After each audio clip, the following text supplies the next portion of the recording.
Hey everybody, I'm Christy Wilhelmi from Gardenerd. I want to talk to you about onions, particularly how to save seeds from green onions. Yeah, believe it or not, these are green onions behind me. There's a whole bunch of them here. And I leave them to go to seed so I can save seeds and then plant them again overall. Here's the thing.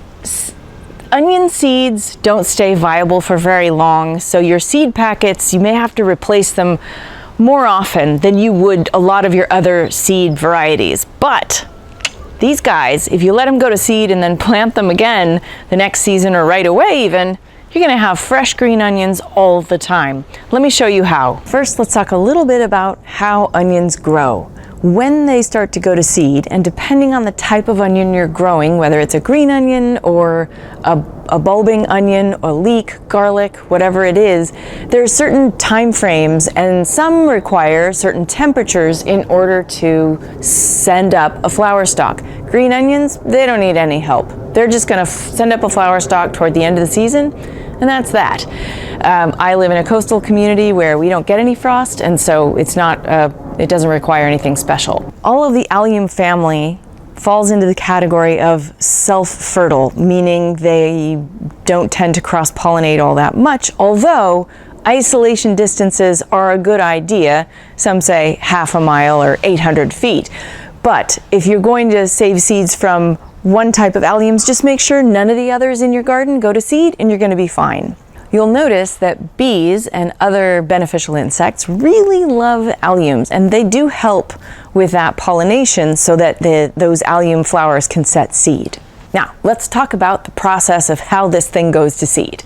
First, you'll see a flower head, and it will send up kind of a woody stalk that goes straight up, and the pod will open up and the allium will appear. Then the flowers open up, and that's when bees get really active. And at some point, you'll start to see little green, kind of hard seed pods forming inside each of those flowers. That's where the seeds are going to form.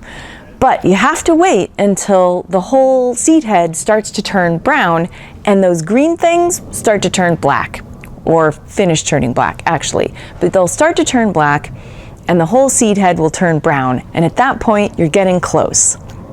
Once the whole seed head dries out, those seeds, those black seeds, are going to be loose inside the flower head. And at that point, you can either take a bag or a bucket. I like to use a bucket, hold it under the flower and just bang on the seed head and they all drop into the bucket. You can also harvest all of those stalks, tie them together, hang them upside down under a towel and collect the seeds that way.